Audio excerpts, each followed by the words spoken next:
So would you say, with all of the things that I talked about in the book, would you say that you're completely healed from all of those things? You gonna ask me that? Okay. Okay. So let me say this. Okay. Say this then. Say this then. It's about to get spicy. Little one thing right here on Backpack Jeff's podcast. So.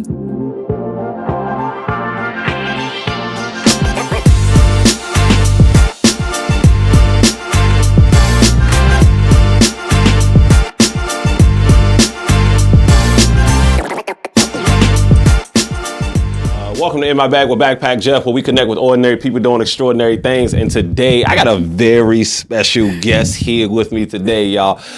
This guest is so special, I actually asked her to marry me. Man, that's how special she is.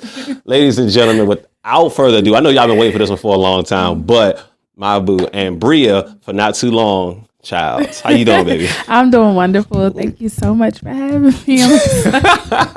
Wow, you sound so formal. I'm like, am I supposed to be formal? Are we like being ourselves? What are we doing? We just being ourselves, with a lot less, but a lot more PG. Okay. Yeah, good. Okay. we got to make sure we're doing it for the audience.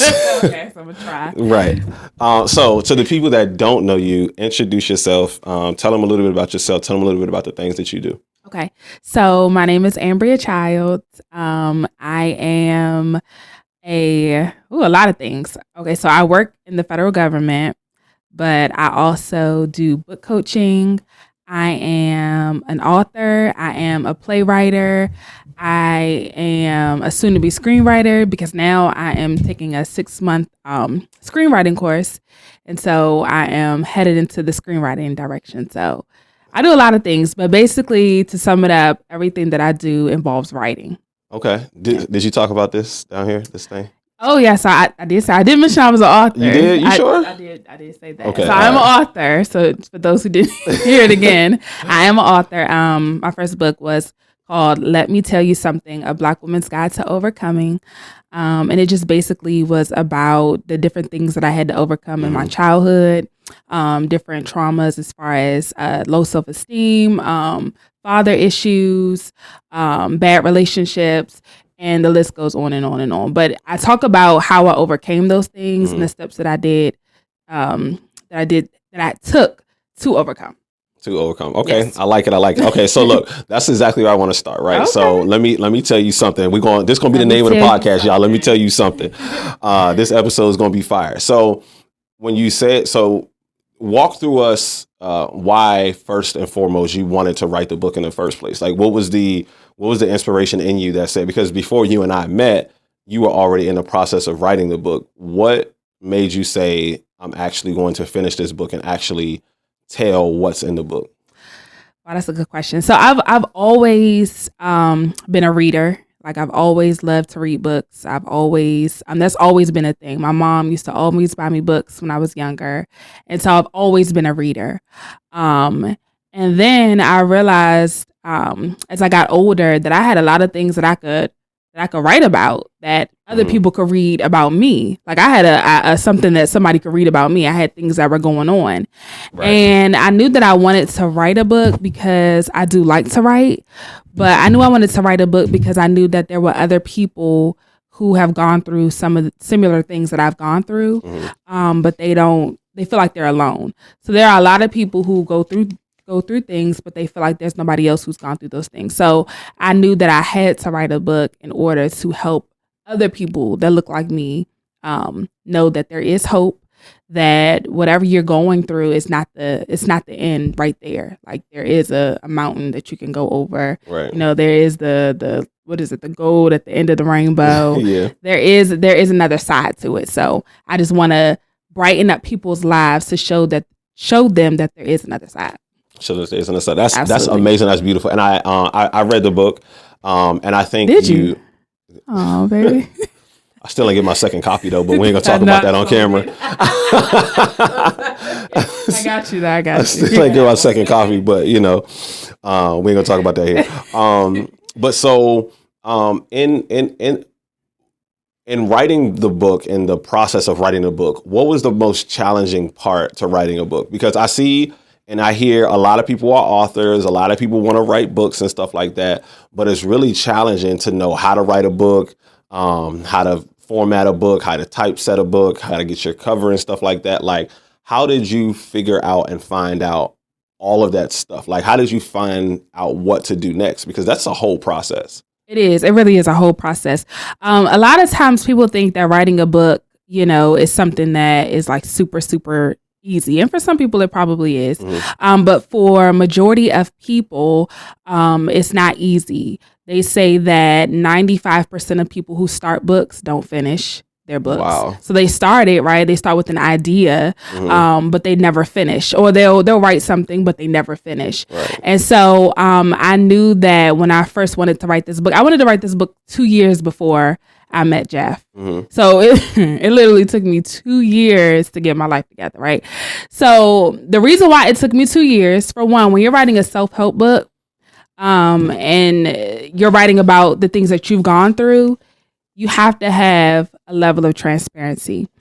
And so for me, a lot of the things that I went through, a lot of people didn't know anything about it, as far as like my family and, and friends and stuff like that. Some people didn't know some of the things that I wrote about in the book actually happened. And so I think I was scared, right? Because there's like a level of judgment that people judge you, right? When you come out and you say this happened or that happened, people will judge you.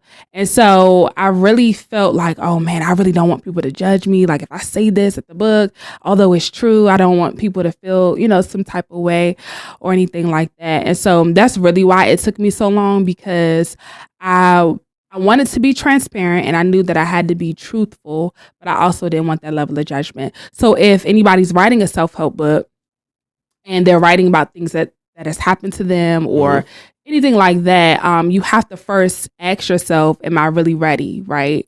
Because some people want to write it, but are you really healed from it, right? Because there's a difference between writing from a place of bitterness and writing from a place of wholeness. And so I had to ask myself, well, are you writing this because you're bitter, or are you writing this because you really like you're whole and you really want people to like be healed from this? So you gotta really ask yourself those things in order to be really truly transparent and really tell your story and be okay with the outcome. Whether people are mad with you afterwards, whether they like you afterwards, it doesn't matter. You just still have to own your truth. So that's the first step if you're writing a self-help book. So would you say, with all of the things that I talked about in the book, would you say that you're completely healed from all of those things? You gonna ask me that? Okay. Okay, let me say this. Okay. Say this then. Say this then. It's about to get spicy. There's one thing right here on Backpack Jeff's podcast. So when I first wrote the book, I really was like, I am healed. Like I'm good. Like whatever the outcome is, however people perceive it, whatever, I'm good with it. Until recently, right?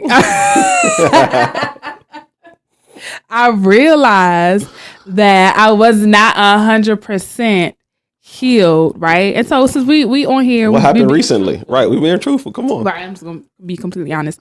So one of the topics that's in my book is about father issues and about the different things that I've gone through with my father and growing up and not really having a relationship with him and those things. And so I wrote about it in the book, and I was like, every little girl and every little boy needs their father. Fathers are very, very, very important. Right. And so when I was younger, I felt like I really, really needed my father, but he wasn't there. He wasn't present. When I would call him, he wasn't around. He didn't make himself available. And so when I got older, I was like, well, I'm grown now. Like, I don't need you now. Like, I'm good. Like, I don't really need that. I've made it thus far without you, so I don't really need you. Until like recently, I got proposed to, right? Okay, shout out to hubby. All right. Shout out to the future hubby. Shout out to the future, right? So I got proposed to, and then after that, I hadn't talked to my dad in like 2 years. And he reached out to me because family members, let him know that I was, getting proposed to. And he reached out to me and he asked me to go to dinner with them. And then I was like, I don't want to go to dinner with you.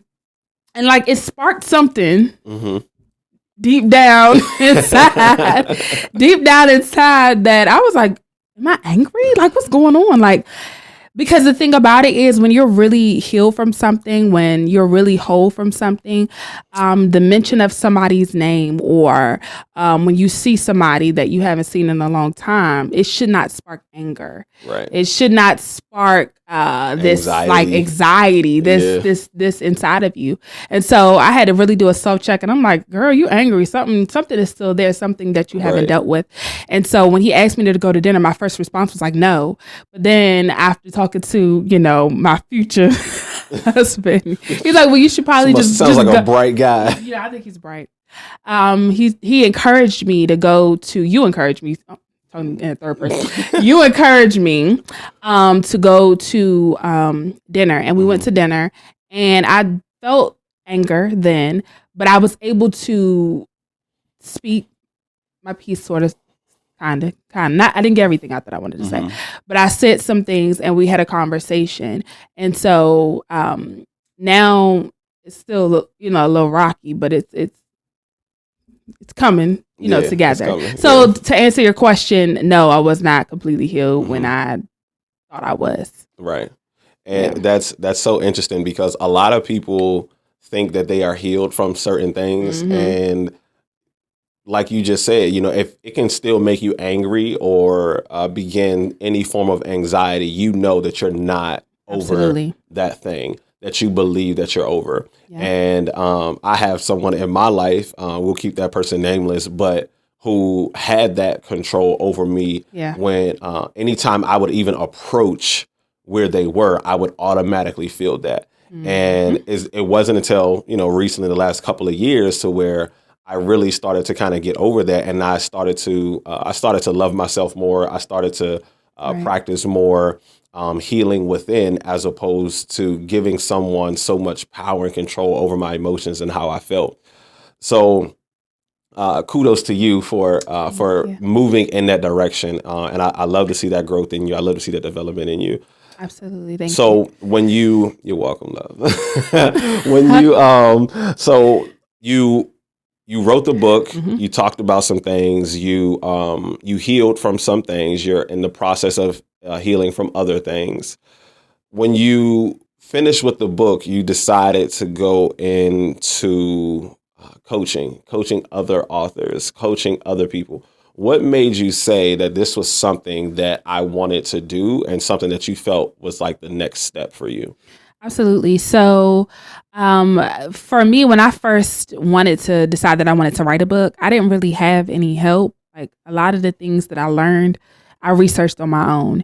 And so I know that can be, a deterrent from people from wanting to write, because you have to go do all this research, and then you write the book, and then that's a lot. So I knew a lot of people don't really want to do all of that. And so they don't write books because they don't feel like going through all of that. And then I realized too, a lot of people need motivation. A lot of people lack motivation. A lot of people lack discipline. A lot of people lack accountability. And so that's the number one thing with a lot of my clients, is that their number one thing, because I always ask them, what are the 3 things that is holding you back from writing your book? And one of the top things that they always say is that I lack accountability. I need somebody to push me. Somebody that's going to be that says you got to make sure you get this chapter done by this time. Absolutely. People need that. And so, like, I always give my clients homework. I'm like, okay, well, this week you need to make sure you had this by the time we meet next week. And that helps them. And it's like every week when we talk, they're like, oh my God, I thank you. I'm so glad. Like, I'm really making progress. And a lot of people need encouragement. Truthfully, a lot of people don't have people encouraging them at home. Yep. Just to say the simple words, you can do this. A lot of people don't have that. Right. And so I always try to tell them when we're having our meetings, like, oh my God, this is good. Right. There's that encouragement piece. A lot of people don't have validation. They don't. And a lot of us seek validation. And oftentimes when we don't have that validation, we seek it in places where we shouldn't be seeking it. Yeah. That's why we stay in bad relationships. Yes. That's why, we do things that we shouldn't do. Yeah. We become people pleasers, Yep. and we try to make other people happy as Yep. opposed to making ourselves happy. Yep. And then we're no longer living our authentic lives and being true to who we are.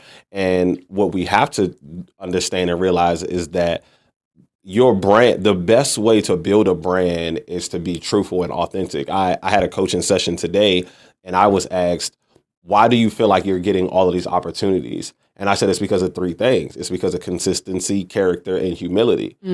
I'm consistent with what I do. I am who I am. I'm Backpack Jeff, and I'm going to be Backpack Jeff in every area of my life, probably except for when I'm home. My character speaks for itself. You have to have a certain reputation as to where if certain people say things about you, they'd be like, nah, that's not Bree, because that's not even in her character. I don't even believe that. Right. That's when your character precedes you. Yeah. And then the third thing, consistency, character, and humility. I'm humble. Yeah. Even though sometimes I can be a little cocky with it, for sure, but I'm humble enough to say, I know when I need to be a student, and I know when I need to be a teacher. I'm okay with being a student, and I don't have any problem with that. Like, I wrote it as a last line in my poem. Nowadays I drop tears to remain humble, because I know in an instant I can go right back. I know in an instant everything that I have right now can be taken away by some freak accident or something like that. And so I still remain humble. And so all of those things, as well as accountability, is one of the reasons why, number one, people don't finish a lot of things, because they don't have that accountability. They're searching for that validation. And you now coming into people's lives and being that accountability and being that validation, it's just a beautiful thing, because you are literally going to help more people than you even realize by way of helping a few people, you know what I'm saying, write a book, because other people are going to get that book and they're going to say, well, who helped you write that? And people are going to be touched by the words and the way that you help them write and formulate that book. So absolutely. I have one client, every time we get on our call, she cries. Like, she cries the entire time. And the last time I asked her, I was like, why are you crying now? It's just like, I'm just so happy. I'm just so excited, because I really finally feel like I'm doing something for me and not for my parents and not for my family, right? Because her whole thing is she's always tried to seek validation from her family, and especially her parents. And so she said, finally, now she's doing something for herself. And I was like, that's good. I said, so we have to maintain this. You have to keep your level of discipline. You have to keep writing, because I ask you, what's your times you're going to write? And you have to write at those times every single day. And so that has given her something to look forward to, right? And it gives her something to look forward to in our meetings. And so my whole objective is that when you write your first book, you won't need me anymore. You can keep progressing after that. But if you do need me, I'm still here. Still here. That's beautiful. I love that. I used to have that too with my clients, with the people in their circle. They used to cry during their sessions, and then it's uncomfortable a little bit. It is. It's uncomfortable a little bit. It's like, how do I respond? I don't know what to do next. It's definitely uncomfortable, but when you see their growth, it's like, and a lot of times what you'll have to do as a coach is you'll have to point out their growth to them, because they won't even see their growth. I'll be like, I hope you see what you're doing. Like, I hope you see that you've done all of this and look at where you've come, right? Yeah, that's so true, because one of my clients, she's just, she's very funny in how she talks. And so I find myself laughing. And then when she writes, it transcends over into her writing. She's funny. And I'm like, girl, you need to keep that. You need to keep that humor that you have and put it in your book. And so she writes, and like, now I'm like, okay, I love it, because this is really, really funny. It sounds like you. And don't you see the growth? Don't you see how much you've done? And she's wrote like 5 chapters now. Yeah. That's beautiful. So I love to see the growth. Growth is important. Beautiful. That's amazing. Yeah. Absolutely.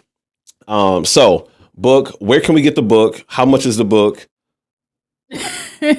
So the book is on my website, www.anbriachilds.com.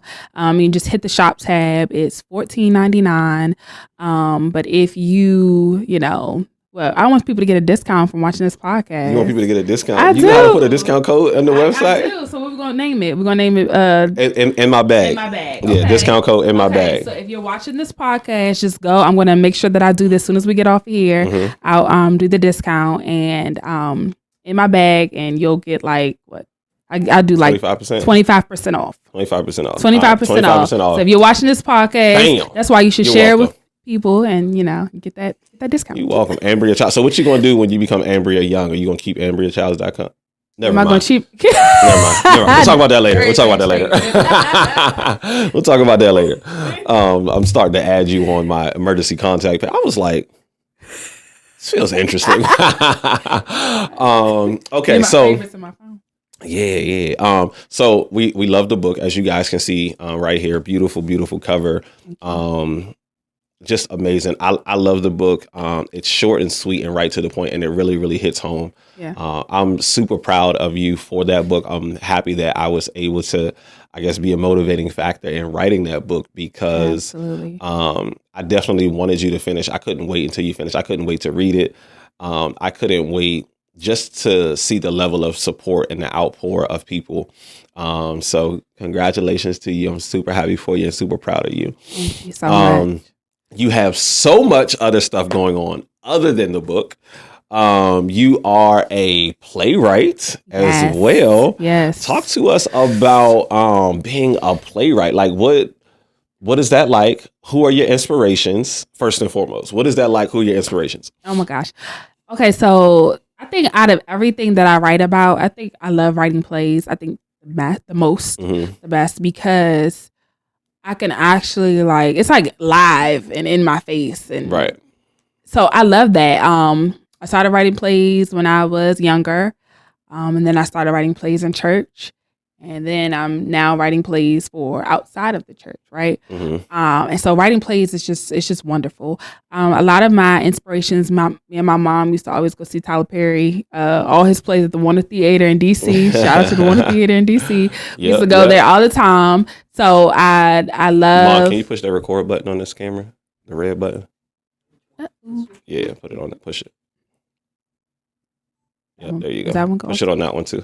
Push it twice. Hold on. Push it once.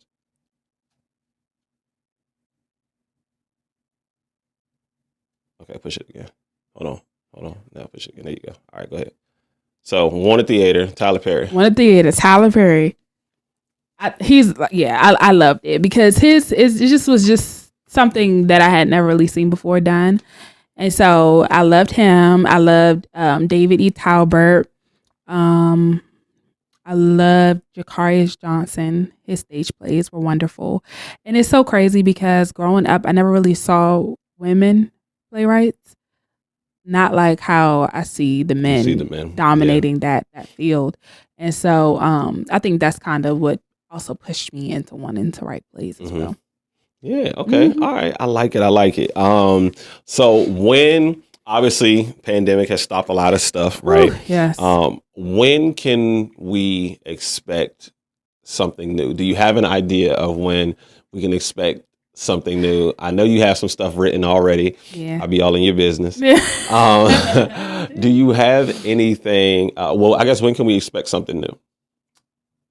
Definitely as far as playwriting, next year. Next year? Okay. I'm shooting for the beginning of next year because this year's real busy. It's a lot of things happening. It's a lot of things you're a part of. A lot of things. So it's just a lot going on this year. So definitely next year. And I'm also writing my second book, so that'll be out this year. That I want to be out this year. So I'm focused on that. Yes. You still doing that? Yeah. Okay, the one that I gave you the title for. Hey, listen, the title of this next book will be crazy. Yeah. Let me tell you something. The one that you're writing the forward for. That's right. Yeah, absolutely. Absolutely. I got that. That's easy. That's easy. So as far as the plays go, like, what do I got to do to like get a part in one of these plays? Do I got to audition or? The politically correct thing to say, yes, you have to audition. I got to audition same way as everybody else, right? Same way as everybody else. Should I just send you my audition tape, or should I email it? Or did I just go on the website? Yes. We'll talk about it. Okay. We'll talk about it. Are you going to do like if you do like the Facebook Live, the Instagram Live auditions, can I just do it on there? You can definitely do it on there. Have your monologue. And there's one that you do that I love. Which one? The one from Paid in Full. So you know what? If you actually do that one and record it, and I think you will get it. For real? Yeah, because I love when you do. Hold on, let me see if I can do it. Y'all gotta watch them. Go ahead. Now I'm like forgetting the lines now. Now you're nervous. All these lights and cameras. This is a Mekhi Phifer's line. Yeah. Ain't no love in this game. It don't love you back. And then Mekhi Phifer said, I feel you, A. I do, man. But see, man, a nigga like me, man, I love the game. I love the hustle. Be feeling like one of them ball playing niggas, you know, like Bird, Magic. Yeah, you know, a nigga got dough. A nigga could leave the league. But if I leave, the fans still gonna love me, man. Insane. Oh wow, that was a you audition. That was your audition right there. That's my audition right there. Bam! Give me the part. That's one of my favorite scenes, man. But okay, all right. So look, I got the part. Cool. We in there. So now, as far as Playwright goes, right? How do you transition from Playwright into movie writing? And then I want to kind of get into a little bit about your mentor, a little bit about, you know, some of the stuff you've been working on lately. Oh my gosh. How do you transition? Is there a transition from Playwright to movie to screenwriting? Is there a difference? What is that? What is that?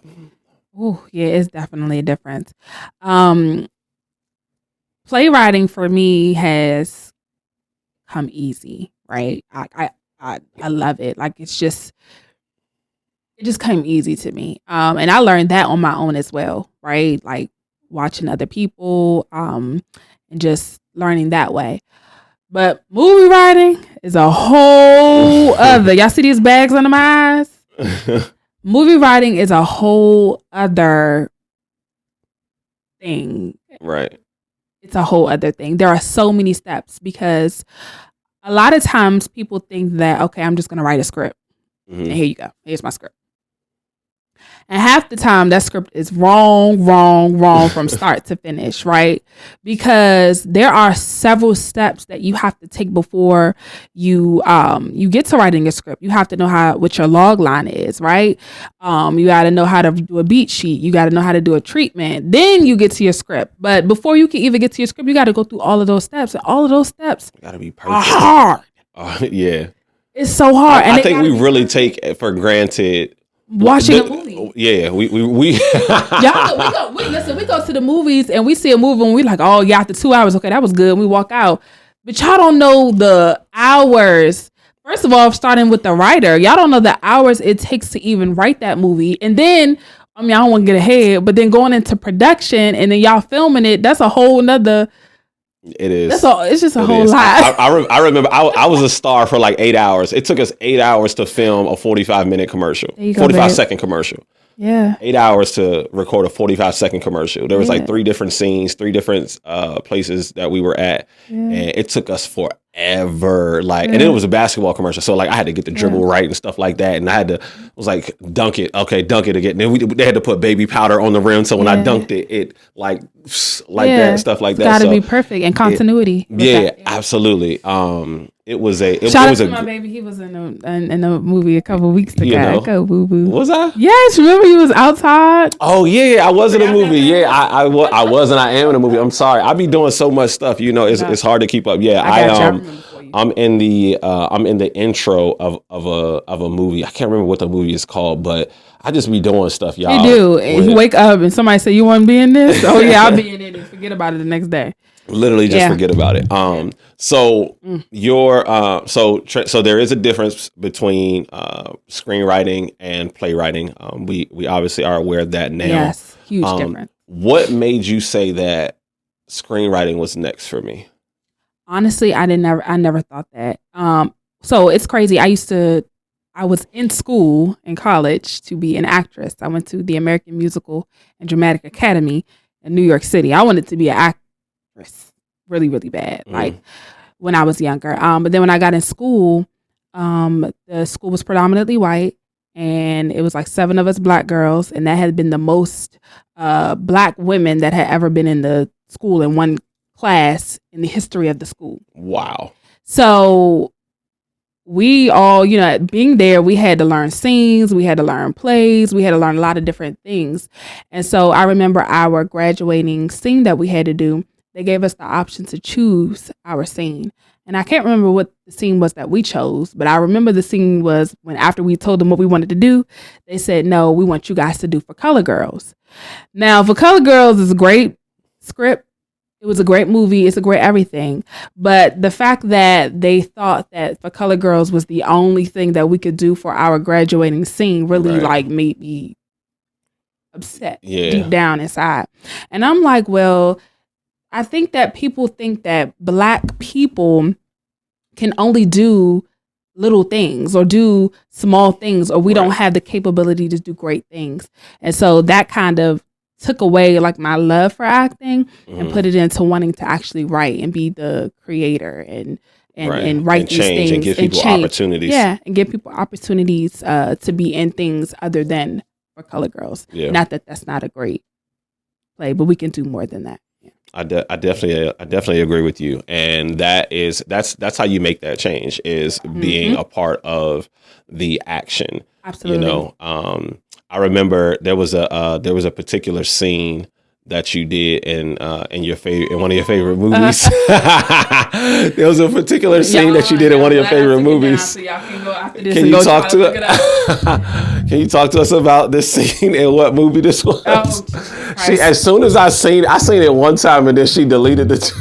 So being in college, we had to do a film. So we took film class and we had to do a film scene. It was 2 people on each film. And so the film that we did was Love and Basketball, which is actually one of my favorite movies. Love and Basketball. And we did that scene. And I thought I was like, man, I'm doing something wonderful. And then after I looked back on it years later, I'm like, this is terrible. I'm a ball player. I was like, why is this on YouTube? And it's so crazy. It's so crazy because you pulled it up one day. I think you were watching Love and Basketball on TV, and then you was like, look, babe. Look, this is you. And I was like, what? I didn't even know you had found that scene on YouTube. I can't even remember how I found that. No. I think I might have just typed your name in YouTube. I think you did. You was Googling me. And that popped up. And you put it out there. I was like, oh my God, he didn't found this. And I deleted it. I still have the little CD-ROM at home somewhere. But yeah, why after you that, it though? I want to see it again. If it was got that easy for you to Google that, I don't want nobody to Google my name and find the first thing that popped up was Love and Basketball. Shout out to my partner, he was great. Yes, but no. My old stuff is still up on YouTube. You gotta see the growth and the progression of a person. They're gonna see it when I'm ready to show it. I don't want nobody. But they're not gonna see your beginning though. They're only gonna see your end. Well, I want them to see it. That's the best part. That scene was atrocious. Oh goodness! Do you remember the lines? I'm a ball player. What did she say? If anybody knows what it's like to go to the league, it would be me. Something like that. I can't remember. It was over 10 years ago. I don't know. But yeah, that was my first taste of film. And I enjoyed it at that time. You enjoyed it? I did enjoy it. It was great. I learned a lot being at that school. That's whole lot. That's not good. just about film, but about myself as well. Yeah. Okay. We're gonna get there as well because I definitely want to talk about that too. But so to continue with the screenwriting, you have a mentor. I do. Some people may know her. You might have heard her name or something like that somewhere. She might be, pretty big deal or something like that, Tell us about this fantastic, wonderful mentor that you have. Yeah, so shout out to my mentor, Tressa Smallwood. She is the epitome of Black girls rock, right? Mm-hmm. She started off a school teacher, right? 20 years ago, she was on bed rest put on bed rest because she was pregnant and she was having different things going on with that. And so they put her on bed rest. And when she was on bed rest, she started writing books. And she turned the one book that she had into a multi-million-dollar publishing company, right? Then she took the first book and turned it into a movie. And she started her production company called Megamind Media. And now she is doing all of these wonderful things in Hollywood. And she's just amazing. She's just an amazing person, not just for what she's done for a lot of people, but for who she is. She's just a genuine, sweet. She really is. Yeah, person. She really is. She is a part of a lot of the movies, the BET Her series. Yes, the BET Her health initiatives that BET has started just to highlight the different things that women go through, breast cancer, vitiligo, mental health issues, and they're highlighting that. Yeah, absolutely. It's absolutely wonderful because I'm glad that I number one, I met her through you. So it was really, really nice to meet her. And just to how important is it for you to have that mentor relationship? It's really important because for me, I'm a person, and you know this because that's why I thank God for you too. Because you have definitely pushed me, right, in a lot of areas of my life.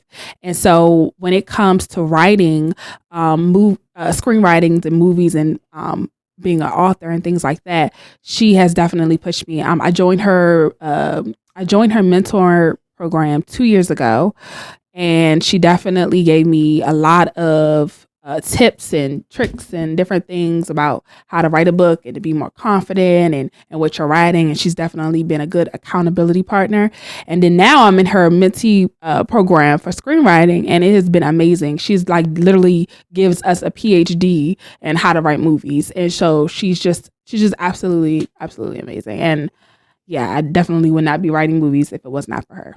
That's amazing. That is beautiful. So what's the name of the mentee program, just in case somebody who's watching this wants to be a screenwriter and they want to join a group that can help them accomplish those things? Definitely. So if you just go to TressaAzarel.com. Can you spell that? TressaAzarel. One more time. .com. www.tressa, TressaAzarel, Azarel.com, and you can look on there. And also, if you just follow her on Instagram, it's CEO Azarel. So CEO Azarel, and she's definitely always talking about it.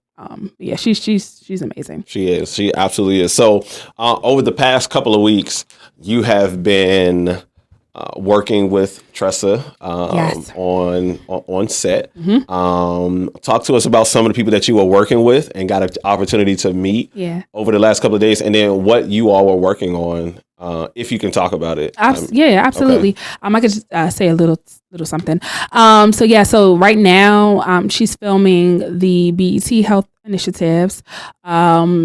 2 of them are on breast cancer. One of them is on highlighting vitiligo, and another one is highlighting body issues, being thin and not being confident in your body.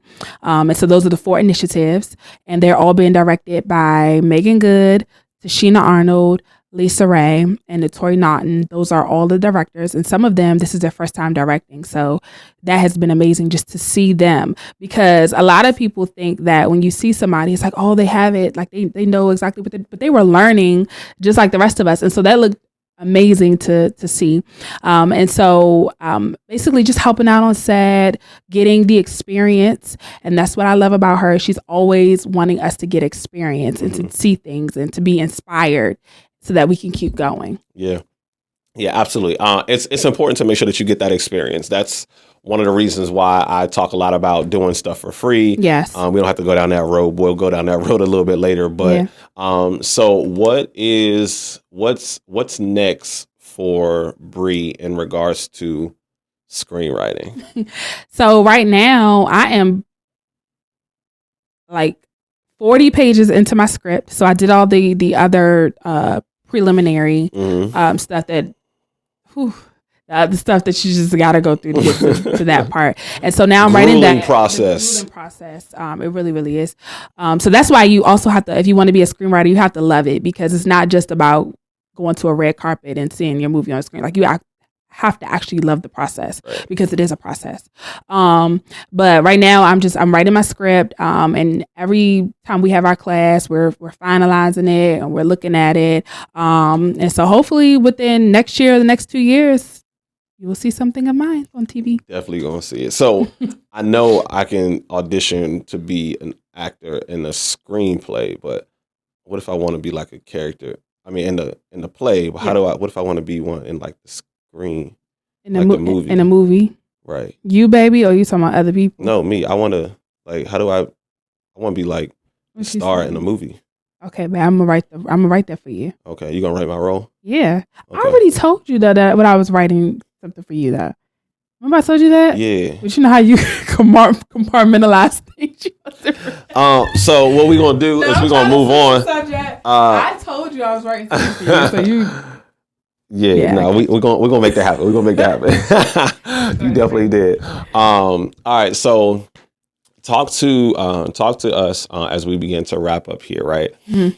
Talk to us a little bit about the development of Bree as a woman, right? Because since you and I have met, you have just grown into, this phenomenal woman that we see before us today. Oh, thanks. Talk to us a little bit about that growth, what that took.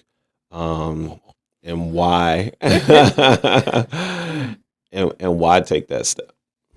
Well, I think that every day we should be evolving, right? Mm-hmm. And being a woman is an amazing thing, and we're always constantly evolving. And so the problem comes in when you think you don't have any more growth, or you think you've already grown and you really haven't.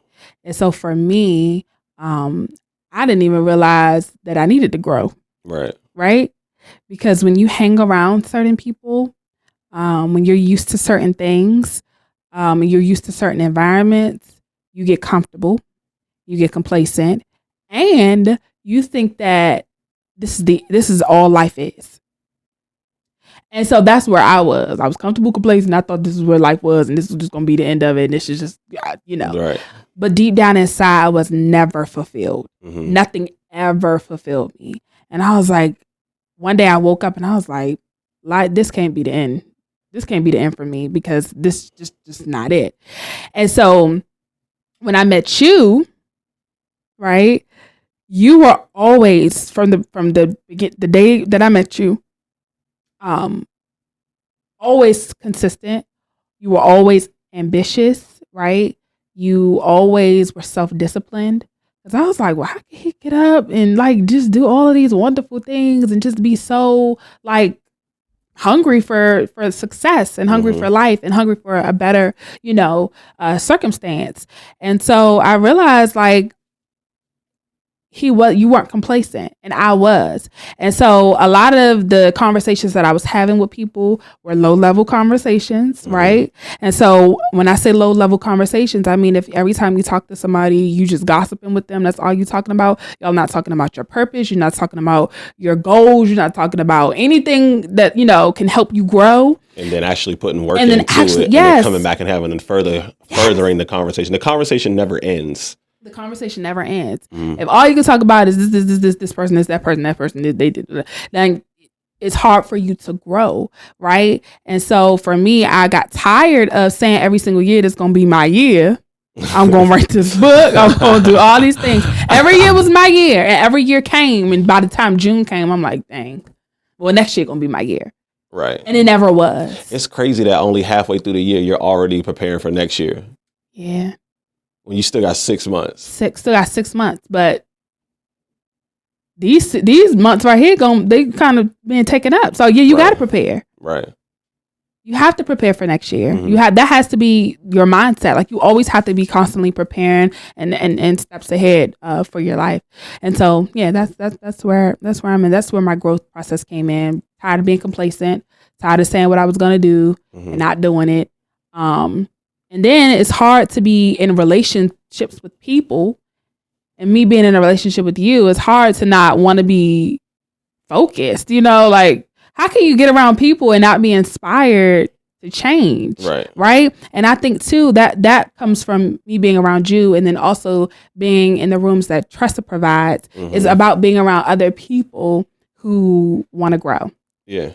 Absolutely. Being in that environment. And when you're in that environment, you can't help but grow. And if you're not growing in that environment, it's because you're choosing not to grow. Not to. Yeah, absolutely. I love it. I love it.